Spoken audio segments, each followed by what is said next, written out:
Hey folks, Ted here with Exped, and the third video talking about the new Ergo Hammock. The first video we talked about setting the hammock up and seeing how it pitched up really fast and really quickly. In the second video we went ahead and put the canopy or the Ergo fly over the top so you can see how expansive this is. In this video here we just kind of want to walk you through the details of the Ergo hammock because it's a pretty special hammock. The Ergo was designed around the concept of finding a hammock or making a hammock that would lay the body as flat as possible. So it was designed with a flat body in mind. So often the traditional hammock hangs you sort of on an axis from tree to tree and you get a little bit of a banana shape. And some people can handle that and know the technique for sleeping that, but a lot of people don't enjoy that at all. Fine for the afternoon, but not so nice for an overnight stay.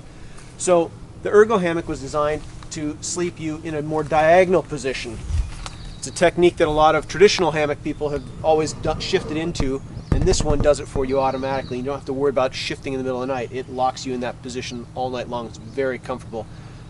I'll show you how this works a little bit later on when I actually lay in it. But let me go ahead and talk about the suspension system. I'm going to walk you through some of the details here.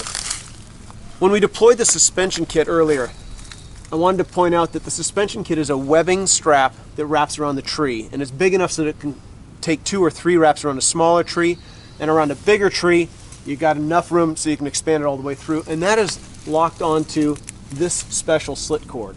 Exped has developed this cord over a period of years and finds it incredibly effective for its versatility. In other words, I can go ahead and clip this carabiner anywhere along this that I need to. It's great for hanging gear, whatever else you want to. It's really nice. And this combination of the suspension kit right here works really well, especially when it's really nasty and wet on the outside because of this drip clip, and I'll show you what I'm talking about. Any moisture, rain or whatever else that hits the tree or happens to hit the webbing strap is going to migrate down the strap right here. Most of it's protected by the fly, but if you've got a real expansive tree-to-tree distance, you can get more moisture on here, but that tends to come down and naturally follow the rope down, so it's guttering off.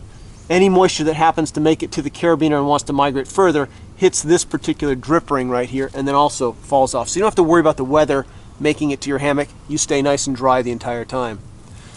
As we go down the Dyneema straps that we're locked onto here, you can see that these Dyneema cords are basically just like a suspension bridge. This is flat suspension bridge that keeps your body suspended properly. You've got a mesh canopy to keep the bugs out, and you'll see how nice and roomy that is on the inside. And the actual hammock body itself is actually comprised of 2 elements. You have the inner hammock, which is sewn slightly smaller than the outer hammock. And that means that when I crawl into this, there's never any tension on the outer fabric. Now the fabric is really tightly woven, it's breathable, so I don't have any condensation building up down there.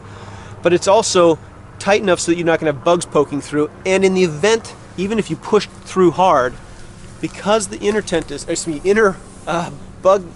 inner hammock itself is actually smaller, you never have any tension. The bugs can't get through the 2 layers. It's really, really effective. So bug mesh up here, bug proof down below. I'm actually going to crawl in for a second so you can see how this works.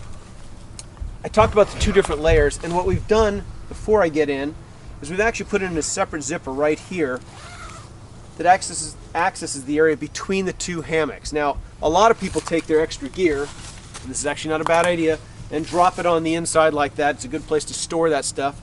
You could go ahead and put an extra sleeping bag down there, stuff sacks, clothing to give you some insulation, and you can just sleep in it this way. But on anything other than a really hot summer night, a hammock can be a fairly cold sleeping environment, so we really recommend actually using a mat. And so this ends up also being our mat sleeve. I've already inflated a mat, and in this case it's a long, wide mat. The hammock is designed to accommodate our longest mats, so it'll also accommodate really tall people. Gotta slide this on in.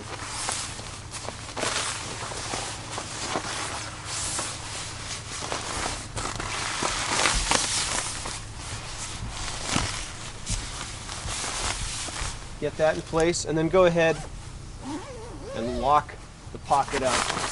Now there's another zipper system like this at the other end, so that if I'm in the hammock, I can actually go ahead and take any clothing that I have overnight that I don't want cluttering up the inside space, unzip the head end of the hammock and the pocket, and drop the extra stuff in there. So you've got lots of options that way. This is where you start to see the actual suspension bridge kind of an effect that you've got going on. You can see how this actually does a beautiful job of giving you space and volume and a relatively flat space to work with on the inside. I'm going to crawl in so you can see what's happening. When you get into the hammock the first time, if you sit right here, the whole hammock's going to want to dump you out just because it's asymmetrical like this. So when you get in, you want to go ahead and actually sit right here. That will actually balance the whole system nicely. So I'm going to go ahead and take the whole hammock, sit down underneath it, or onto it, and into it, kick off my shoes, and put my feet on in.